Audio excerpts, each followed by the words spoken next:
talking about demographics, the Republican Party, the 2016 campaign with our three guests here. Congresswoman Dina Titus, we are actually in her congressional district, the 1st District of Nevada. She has been in Congress. This is her 3rd term. You are also, some of you, maybe all of you know about Congresswoman Titus, but she is a known nonfiction writer. She is a former professor who is also an expert, I found this interesting, in the history and policies of nuclear power, nuclear weaponry, and nuclear waste. There's a lot of that here in Nevada. Right. Next to her is Sig Rogich. Sig is the president of the Rogich Communications Group. He's a longtime Republican campaign strategist.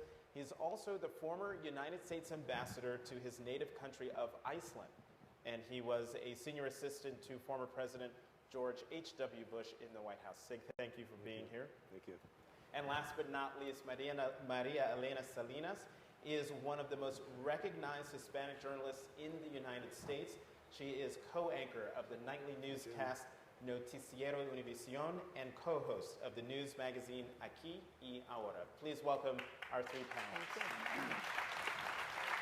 Okay, we have 19 minutes and 2 seconds to solve all the demographic issues plaguing the 2016 presidential campaign, and in particular, the Republican Party. Now, after the Republican Party lost the White House once again in the 2012 presidential election, there was a very famous document done, was released in 2013, that's euphemistically known as the GOP autopsy. I've written a lot about it.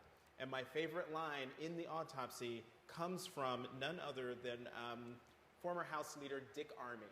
And Dick Armey told the GOP strategists and consultants who put together this autopsy this fantastic line: "You can't call someone ugly and expect them to go to the prom with you." Yeah. And this was in relation to the Republican Party's relationship or lack thereof with the Latino community. That was in 2013. We are now in 2015. Is the Republican Party still calling people ugly? And how can the party change that once there is a nominee? And I'm going to pick on you, Sig, first.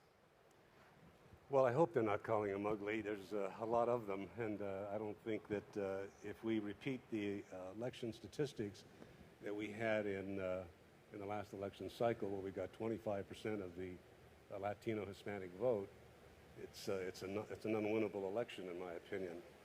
Couple that with the fact that they lost the black community vote by 87%. They lost the Asian vote by 47%, I believe it was, and they lost the Hispanic vote by 44%. The essence of all this, it means that changes have to be made, and I think that Reince, as the chairman of the party, is doing everything he can to do that. There's approximately 200 people throughout the country working full-time.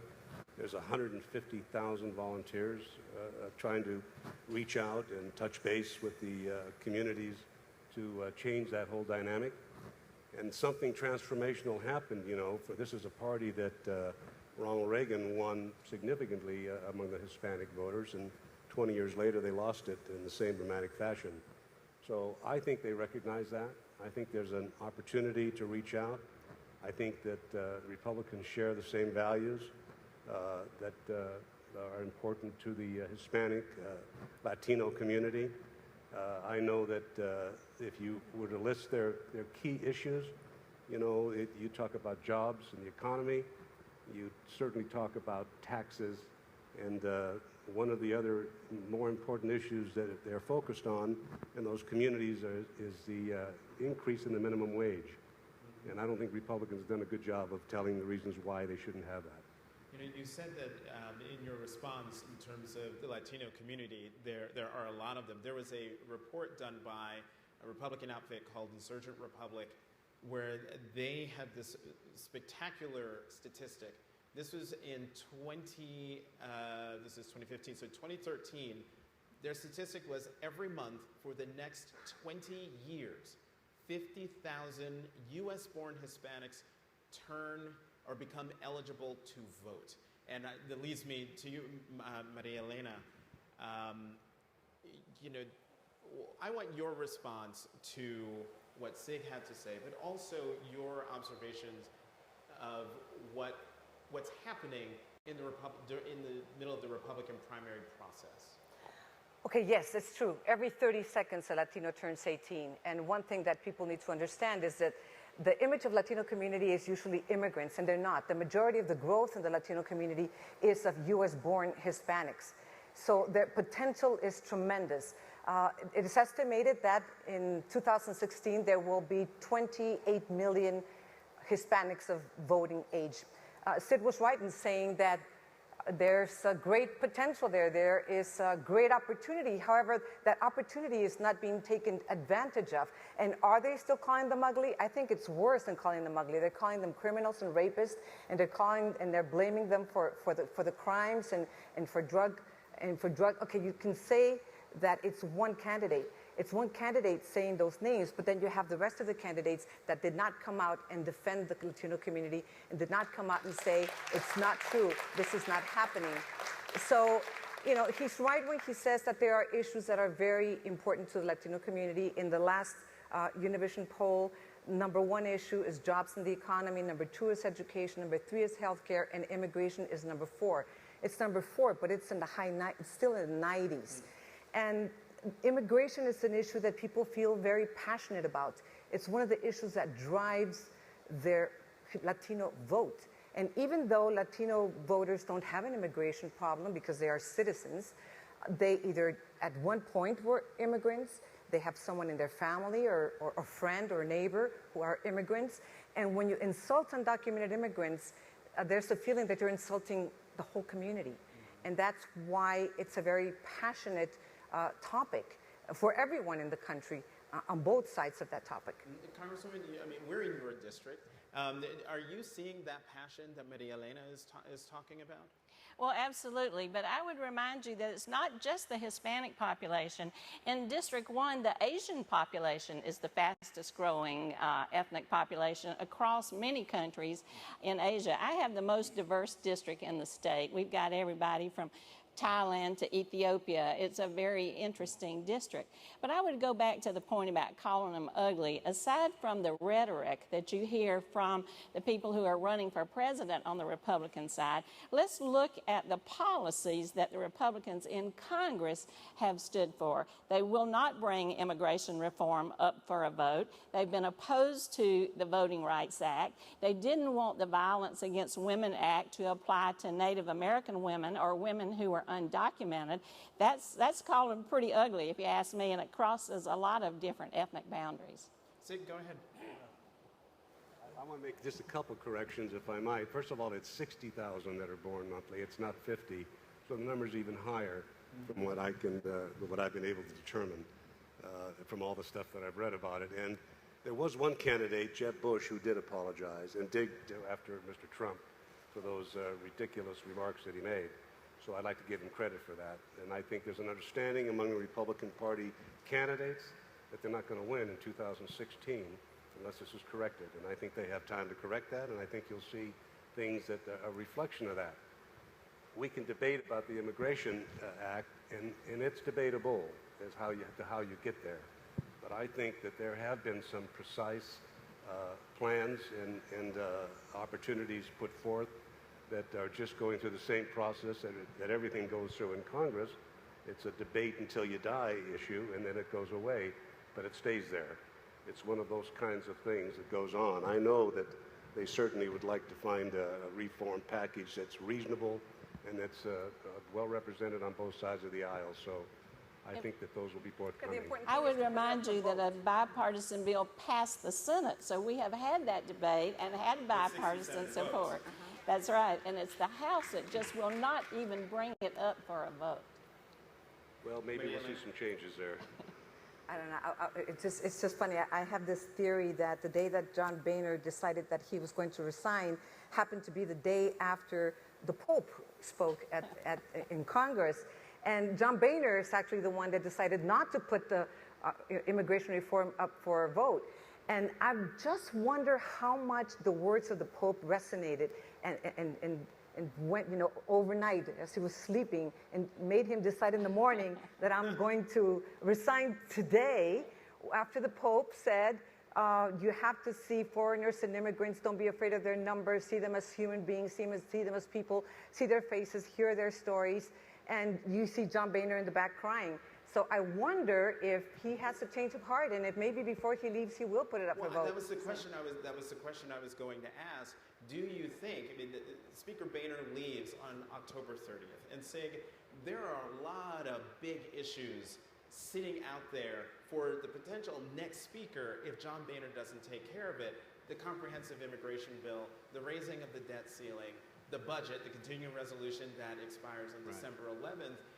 Do you think that Speaker Boehner should do all those things to clear the decks for whoever the next speaker is, and in that way making it possible for whatever the conversation is happening in the Republican Party on Capitol Hill does not infect what's happening on the presidential stage?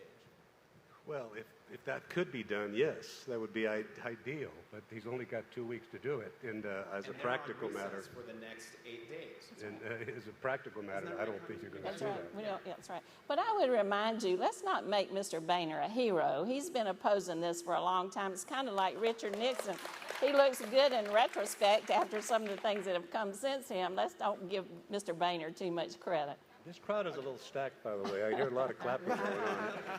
Listen, I think Mr. Boehner did give a great deal of thought to this. I spent time with him a week before he resigned in New Orleans at an event we hosted for him, and I think that the highlight of his life was to bring the Pope to the United States and have him address the Congress. There's a man that goes to church every day. He's devoted to his faith. And it offered an interesting thought for me. I think this Pope is probably as inspirational to the Catholic community as any Pope in my lifetime. And I think that demographic model might change too. It's an interesting look at the Catholic vote in America and what it might do here in this election cycle because of the Pope and the messaging that he's bringing forth. So I think that's something that you might see more of. Can we talk, I want to switch gears and move away from immigration and Hispanics, since we're talking about demographics, and talk about another big demographic group that's getting a lot of attention, and that's women. Hillary Clinton has seen her support among women plummet in the last few months, and there was a poll out that I can't remember where it was, but just a couple of days ago showing that it's plummeted 10 points in the last 5 days. Senator Clinton was criticized in 2008 for not running on the historic nature of being possibly the first woman president, and now it seems like that's not good enough. Being a woman is not something that's attracting women to her candidacy. Is that a fair characterization, Congresswoman? Well, we've always had a gender gap that favored the Democratic Party, and so if you see an erosion among women voters, then that's something to cause alarm. I think when we get past all the entertainment stage of the campaign and start talking about the issues that affect women and children, the bread and butter, kitchen table issues, those women will come back. Also, as you target different other minority groups who will be big players in this election, there's a multiplier effect. They're not mutually exclusive. For example, in the Hispanic community, if you get the mama, you get the whole family, is what they say, and so that will bring some women in there. Young people, young women, this is a demographic that the Democrats are going to have to go after. The LGBT community. So I think you will see that start to settle out as we get into the serious stage of the campaign, and that's what this debate, I think, will help to kickstart. The debate tomorrow night, but you were nodding your head vigorously there, Maria. Well, yeah, no, I agree. I think that being a woman can be an asset, but can also be a liability when you're running for office, because there's a double standard. On the one hand, they could say, yes, oh, that's a wonderful idea. We might have the first woman president, just like the excitement was around President Obama to have the first African-American president. But at the same time, when she's out campaigning, and we saw that in 2008, there's so much scrutiny on her campaign style and how she presents herself. It's not the same thing for a woman, and I'm telling you from experience, and I'm sure you have too. a woman can be perceived, while a man will be perceived as assertive, a woman will be perceived as aggressive. So, you know, the double standard is still there, and that's, you know, so she has something on that's positive, and then at the same time, it's a liability. Well, first of all, I'm not surprised that her numbers went down 10% because I think they were inflated to begin with. I think it's an insult to think that women are going to vote just because it's a woman. You know, I think they're going to look at issues and how she's performed. I think the issues that she's confronting right now are as important to women as they are to men, as important to Latinos as they are to the Anglo population, and so forth. And she hasn't answered those properly. Her poll numbers reflect 61% of Americans believe that she's dishonest or lying. That's a huge number to overcome in the American, for the American voter. And so I'm not surprised she's lost a good deal of support there. I think Republicans have to reach out to women as they do individuals. I think there are issues certainly that are focused specifically on women's issues, and we'll certainly address those. But by and large, we share the same issues: the economy, jobs, more women in the workplace. They understand jobs. They understand taxes. They understand what they have to pay to the federal government. They understand the same problems that everybody else does. I think that's why the debates are so important, because that's when the candidates, I mean, that's when the voters actually get to hear the position of the candidates on the different issues and not rely only on name recognition or popularity to make your decision. You need to make your decision based on facts and on the candidates' positions. That's why these debates make a difference. Well, I think that's why she will be talking about issues that affect women. She's not appealing to women because of what she's wearing. She's appealing to women because she's talking about things that the Republicans, again, going back to what I'm accustomed to in the House, who have been against women. The attack on Planned Parenthood and women's health, the reluctance to do the Violence Against Women Act. They will not do the equal pay for equal work. They refuse to even bring that up. These are issues that women care about. She's on the right side of those issues. Now, I mean, Sig raises a good point in that, you know, issues that are important to women are issues that are important to everyone. You mentioned jobs. Jobs are important to women as jobs are important to Latinos and African Americans and LGBT Americans. But Sig, don't you think that people who are watching this campaign, when they hear candidates from the left or the right talk about these issues, jobs, immigration, health care, personal safety, that they want to be able to see themselves in the responses from the candidates? Sure, absolutely, I agree with that. But, you know, we can pick out specific issues. Planned Parenthood is a good one to talk about. It was not an attack on women's health, in my opinion. It was an attack on Planned Parenthood for taking advantage of something that they should never have taken advantage of. They brutalized something that should be part of our system, in my opinion. I'm not saying take it away, but I think they need to play by the rules. And the rules do not call for some of the heinous things that occurred under Planned Parenthood. That's not, so the issue is not going after women's health issues. But I think this thing, the issues today, you have to remember, are going to be a lot different 10, 11, 12 months from now when these things are moving targets. But all in all, it's going to get back to jobs, the economy, and historically, any incumbency has never been reelected when the national poll figures reflect 40 to 45% approval rating for the economic situation in the country. It's never happened, and it probably won't this time. And we have 90 seconds before the end of this panel, so I'm going to give each of you a moment to say a last word. Maria Elena. I think I was just going to add that at the end of the day, I think what's going to make a difference is turnout, is the enthusiasm that you see in all these different groups, in women and African Americans and Hispanics. Will they feel, you know, excited about the election, or will they be turned off and decide to stay home and not vote? And that's what's going to decide, you know, who's going to win. With no Obama on the ballot, that's an issue. Sig Rogich, I would agree with her entirely. You know, the voter turnout is about 47% or something like that in the presidential election. The same with the Asian community. They don't have a high voter turnout, and yet you're absolutely right. It is a growing base. So I think that's what you look for. Who can get their voter base out? What kind of energy is there? And I think we'll see a lot of changes on who the candidates are about that time. And Congresswoman Titus. Well, I agree. The Democratic Party's always been a big tent. You can see that in the people we elect. I'm part of a minority-majority caucus. You can see it in the issues from voting rights to immigration reform. And you can see it in the policies that our candidates are talking about. And I think that Hillary Clinton will continue to talk about those issues, and you will see excitement generated among the young people, among women, among different ethnic groups. And I think it's going to start tomorrow night. Congresswoman Titus, Sig Rogich, Maria Elena Salinas, thank you very much.